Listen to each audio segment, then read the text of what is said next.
Maïeco, le magazine économique de la Mayenne, présenté par France Feng. Bonjour, nous recevons à nouveau aujourd'hui Thierry Cocando, apiculteur récoltant installé à Courbeveille, et nous reprenons la discussion que nous avions commencée la semaine dernière à propos de son travail. Donc nous avions évoqué le travail de l'apiculteur par saison. Tout à fait. Nous n'étions pas encore arrivés à la récolte. Non, il y a tellement de choses à dire en apiculture, je pense que on y passerait des journées.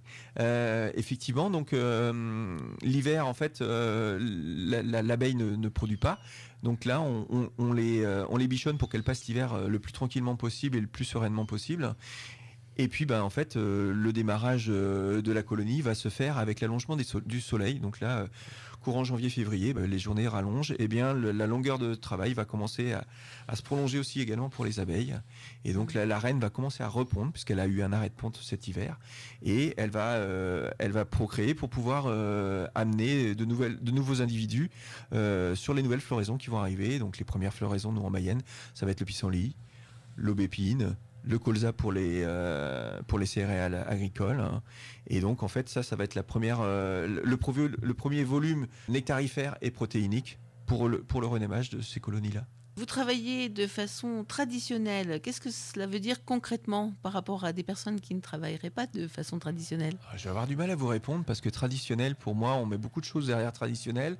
Alors je m'inscris dans le traditionnel sur la saisonnalité, bien évidemment, sur le stockage et le travail du miel et la mise en pot, puisqu'en fait, je vous disais que j'essayais en tout cas d'assurer de la fleur à la cuillère, toutes ces étapes.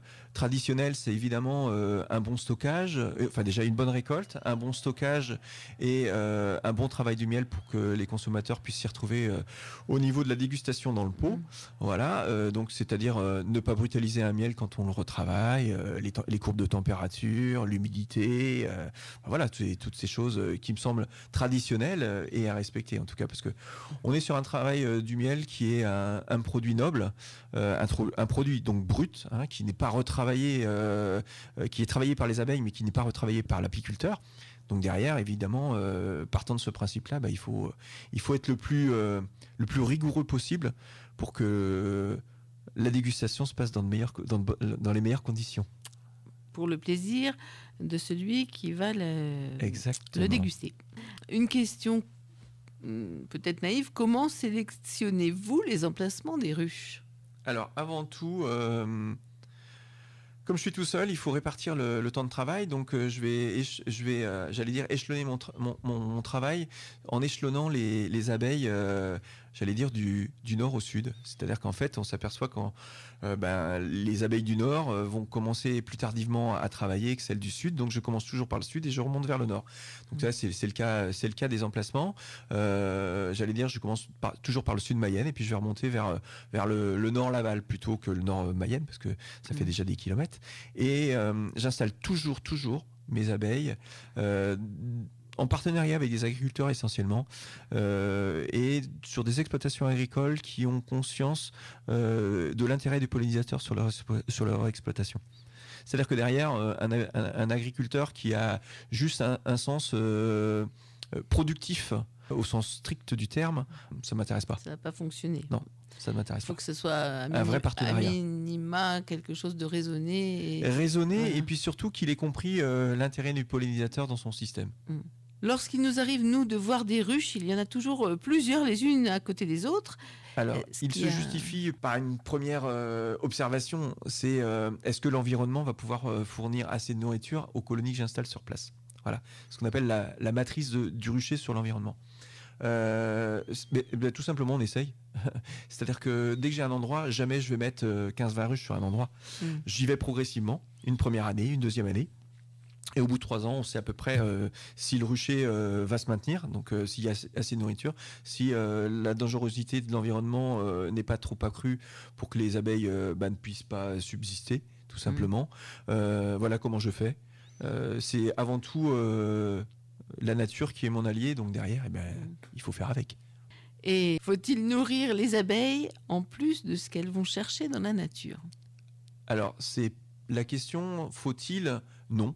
Le nourrissement, il pallie un manque de l'environnement. Oui. Jamais, jamais, jamais on nourrit des abeilles si elles ont ce qu'il faut autour. Voilà. Le nourrissement, c'est qu'un levier à la subsistance des abeilles. Donc ça C'est-à-dire existe quand même. Comment ? Ça existe quand même. Bien sûr, Oui, bien d'accord. sûr. Après, il ne faut pas confondre nourrissement de subsistance et nourriture pour frauder votre production. C'est deux choses bien distinctes. D'accord. Si c'est par là que vous voulez m'emmener. Alors absolument pas. C'était vraiment une question toute. Il faut dire à vos auditeurs que effectivement le levier de l'élevage nous oblige à nourrir. Mais en fait, l'élevage, c'est pas pour faire de la production d'abeilles, c'est juste pour arriver à maintenir un volume de production. Qu'elles ne soient pas en danger, quoi, qu'elles ne manquent pas. Exactement. J'allais dire, c'est du soutien à l'existence de nos abeilles. J'allais dire également que le levier du nourrissement artificiel, il est là pour se poser une vraie question. Est-ce que le bol alimentaire est suffisant pour nos abeilles ? Vous me parliez en fait de... Donc ce sera peut-être le ratio de nombre de ruches par rapport au territoire. Exactement, il faut se poser cette question-là. Et puis derrière, est-ce que la qualité environnementale de façon générale peut nous permettre encore d'accueillir des abeilles, tout simplement ? C'est exactement ça. Donc effectivement, la matrice agricole a un impact énorme sur la vie des pollinisateurs, c'est ce que je vous disais tout à l'heure. Et donc derrière, eh bien, en collaboration avec les agriculteurs, il faut vraiment qu'on se pose la question de savoir pourquoi je nourris mes abeilles à cet endroit-là. Et vous ne travaillez qu'avec une espèce d'abeille ? En fait, la mellifera, donc la fameuse abeille noire, aujourd'hui, c'est une hybride. Voilà, la mellifera noire, c'est une hybridation. Je travaille donc avec une hybride. Voilà, une hybride de mon environnement. Voilà, c'est-à-dire que je suis comme le bon jardinier qui garde le meilleur poireau pour avoir sa semence. Voilà, j'essaye toujours de garder les meilleurs qui me conviennent. Vous parliez de nourrissement, et bien effectivement, j'essaye de garder celles qui sont les plus autonomes possibles sur leur environnement, celles qui démarrent à proprement dit en adéquation avec le démarrage saisonnier, et puis une abeille qui me demande le moins de travail possible pour éviter d'être trop intrusif sur mes manipulations au cours de l'année. Oui, le mieux c'est que tout se passe naturellement. Essentiellement, oui. Alors Thierry Cocando, en plus du miel, quels sont les produits que vous proposez à vos clients ?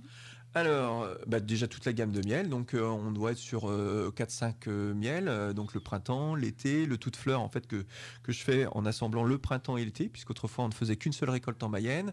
Je vais chercher de l'acacia, j'emmène une trentaine, une cinquantaine de ruches, ça va dépendre des années et de la saison, sur la région de la Touraine pour pouvoir faire du miel d'acacia qu'on ne peut pas faire en Mayenne. À ça s'additionne du sarrasin, voilà, et du tournesol de temps en temps. D'accord. Et quel est le miel le plus demandé ? Le tout de fleurs. Le tout de fleurs. Ouais, c'est un miel que les Mayennais affectionnent parce que je pense que, comme moi, ils ont dû grandir avec ce miel-là. C'est le miel de l'enfance. C'est un peu la Madeleine de Proust. Vous faites partie du réseau Bienvenue à la ferme. Pouvez-vous expliquer ce que c'est que ce réseau et ce qu'il vous apporte en tant que producteur ? Alors, le réseau Bienvenue à la ferme, c'est un réseau national qui regroupe des agriculteurs adhérents à cette charte Bienvenue à la ferme. Donc, ça touche différentes activités agricoles. Ça passe de la production de lait, de la viande, des transformations en fromage, la volaille et le miel. Et en fait, ce sont des agriculteurs qui font la promotion de la vente directe de leurs produits sur leur territoire. Donc ça apporte de la visibilité, de la notoriété. C'est exactement ça. Et surtout un travail en réseau d'agriculteurs qui ont envie de faire la promotion ensemble de leurs produits et leurs produits transformés. Et vous proposez aussi des portes ouvertes. Exactement, donc bienvenue à la ferme. J'espère que 2025, on va pouvoir en faire une. Ça demande énormément de travail en plus de ce qu'on a au quotidien. Donc on s'y attache parce que c'est un moment fort avec notre clientèle qui n'est jamais avare de questions et nous de réponses. Comment commercialisez-vous vos produits en dehors de votre magasin à la ferme ? Alors, je commercialise sur les supermarchés Lavallois, Sud Mayenne. Et derrière, je fais donc de la promotion aussi de mes produits. Donc, on en parlait via Bienvenue à la ferme et le réseau internet. Donc, avec un site internet, la boîte aux abeilles. Voilà. Donc vous vendez en ligne également. Exactement, avec un click and collect le mercredi et le samedi. Et puis, vous pouvez me retrouver également sur Laval. Depuis une quinzaine d'années, je fais l'ancien marché de la gare qui était sous l'office du tourisme, le parking de l'office du tourisme derrière. Et là, depuis le mois de septembre dernier, donc depuis 2024, on nous a installés donc sur l'esplanade de la sortie de la gare. D'accord, on pourra venir vous faire un petit coucou avec grand plaisir. Et acheter vos produits. Thierry Cocando, vous avez été doublement récompensé en 2020 lors du 3e concours des miels de France organisé par l'Union nationale des apiculteurs à Paris. Et vous avez reçu 2 médailles, l'une d'or pour votre miel clair printemps polyfloral et l'autre d'argent pour le miel foncé d'été. Vous êtes maintenant référencé au Goemio des artisans. C'est une très belle reconnaissance. Comment cela s'est-il passé ? Le plus naturellement possible. On est venu me voir. En fait, je travaille avec des restaurateurs du secteur. C'est les meilleurs alliés qu'on peut avoir sur notre production parce qu'en plus, ils excellent dans la transformation de nos produits. Donc derrière le consommateur et donc le client de ces restaurants voit un petit peu vers quoi on peut les amener avec des bons produits. Et donc derrière, en fait, naturellement, en fait, on m'a demandé de présenter ces 2 produits-là. Et en fait, j'étais à ma grande surprise. Écoutez, j'ai remporté ces 2 médailles, mais ça m'a énormément fait plaisir, bien évidemment. Et ça prouve également que quand on essaye d'être le plus honnête possible dans notre production et encore plus dans nos pratiques, écoutez, je pense que le client fait la différence et c'est très bien. Voilà, vous êtes vraiment reconnu pour votre qualité. Et pour le Goemio, c'est pareil, ça s'est passé via d'autres professionnels. Je pense que c'est au travers de ces médailles-là, ils sont venus me voir et puis ils m'avaient proposé d'être référencé dans leur circuit Goemio. Et puis j'ai eu la chance aussi de participer sur la rédaction de 2 bouquins mayennais autour de la gastronomie mayonnaise. Donc je pense que c'est aussi une bonne récompense et puis une visibilité aussi pour les consommateurs. Donc vous vendez principalement localement, mais peut-être un peu plus loin grâce à votre site. Exactement. Et la quantité de miel que vous pouvez produire chaque année, ça s'élève à peu près à combien ? On essaye d'avoisiner les 9 tonnes tous les ans. Ah oui, c'est énorme. Bon, 350 ruches à la fois. Je rappelle que c'est mon métier. Oui. Voilà. Donc il faut ne pas oublier de se rémunérer, bien évidemment. Mais on entraîne avec nous aussi quelques collaborateurs pour la récolte. On a aussi beaucoup de charges financières. Oui, comme toute entreprise, sociales. bien sûr. C'est mon métier, donc comme tout le monde, j'en mets un peu de côté. Écoutez, je vous félicite pour la qualité de vos produits, pour votre belle réussite. Merci de votre accueil en tout cas. Et je vous remercie d'être venu à Radio Fidélité. Merci beaucoup, à très bientôt. Au revoir. Thierry Cocando, apiculteur récoltant installé à Courbeveille.